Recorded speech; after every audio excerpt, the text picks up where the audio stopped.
It's good to want things, but that dream is over, croons a gothic late-night radio jockey in Vampire the Masquerade Bloodlines 2. He's talking about holiday plans. A snowstorm has effectively shut down Seattle, trapping its unknowing residents within a supernatural turf war, but my mind cynically goes to Bloodlines 2 itself. The sequel to Troika Games' gothic cult classic RPG has been delayed and passed around so often that I had long given up on playing it, let alone hoping it would hit the same highs as the first game, which is why, having recently played the opening hours of Bloodlines 2, I'm more than a little surprised to say the Chinese room may have a bona fide winner on its hands.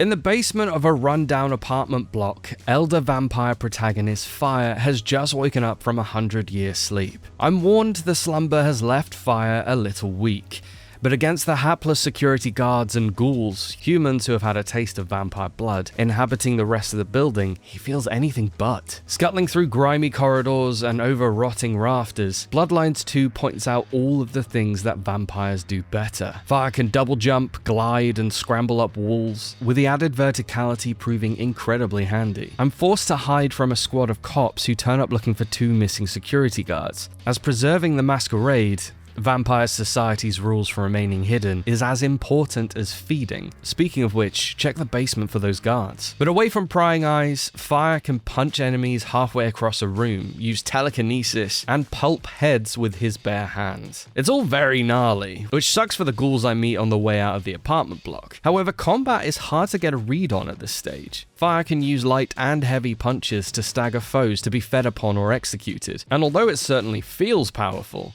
it's all very one note. That said, it also seems like it's designed to be padded out as you level up, with powerful abilities locked behind skill point requirements. I suspect combat will be an entirely different beast when you've got more tools to use. Even within an hour of picking the magic-wielding Tremere clan, I was using blood magic to boil enemies' insides until they turned into walking bombs. One thing I do like, at least in these early hours, is how much the whole thing feels like Dishonored. You're a superhuman, yes, but can easily be brought down with pure numbers. Stealth, or at least picking your fights carefully, is crucial. There are a few fights I had to attempt multiple times after leaving the apartment, including one memorable brawl with a dive bar's ghoul patrons. After a few attempts that ended up with me being unceremoniously beaten to death with a baseball bat, I finally pulled it off through shock and awe, tearing out one ghoul's throat while he was leaning over the jukebox, then rounding the rest before they could organize. In a separate scrap, I used telekinesis to grab someone's revolver and remotely shoot it back at them. There are some excellent foundations here,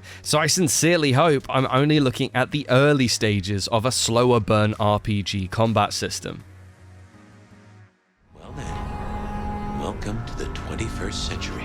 The true star of the show is Seattle itself. This isn't a big open world, as the Chinese room has already outlined, and instead is more like the original Bloodlines zone-based slice of Los Angeles. Like combat, I don't entirely know how this will click with the broader game. I didn't spot any side quests available in this build, and while I'm hoping the smaller size means we'll get some real density, Seattle itself is incredibly impressive. Set during a snowstorm in the run-up to Christmas, the city is gorgeous and captures the same nocturnal melancholy as its predecessor. No one really wants to be outside in the storm, not the cop counting down the minutes until his shift ends, certainly not the office worker turned midnight snack, while most of the vampires I meet are tucked away, looking down on the city from glitzy skyscrapers.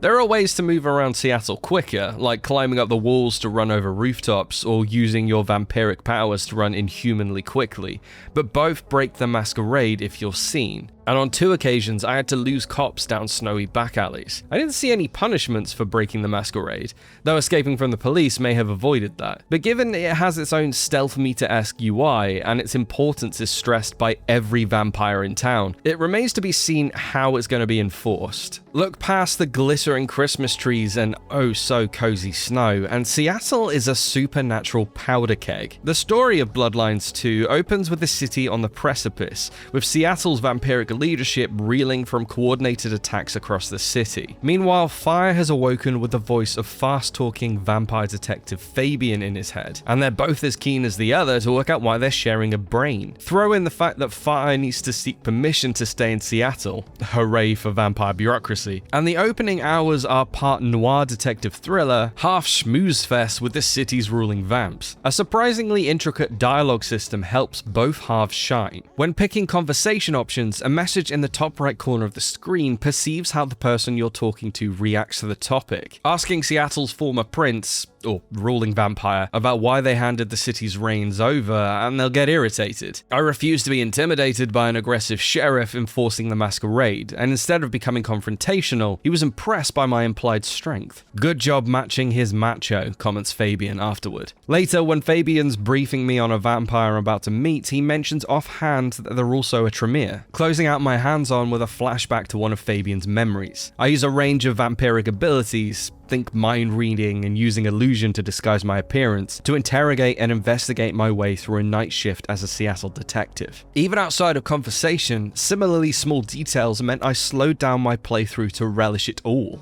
Examining a rotting cat identified an audible wetness suggesting larvae are flourishing in its mouth. I hung around in an apartment lobby to listen to a late-night confessional talk show, which began with one caller trying to get the host to sell beeswax in a multi-level marketing scheme, and ended with another caller who suspects his dead wife might not be dead after all. It's this commitment to narrative and world building that impresses above all else. The original Bloodlines became a cult classic thanks to its richly realized setting and narrative, and to see the Chinese Room focus on these same hallmarks is deeply affirming. Are we back? It's still too early to say. I didn't see enough of Seattle to get a feel for how lively it will be outside of the main story, or how much skill trees will improve combat, but the beating heart of Bloodlines 2 is already far, far juicier than I dared to hope for. So, will you be picking up this long-awaited sequel? Let us know in the comments, and stick with GamesRadar for the latest news, previews, and more.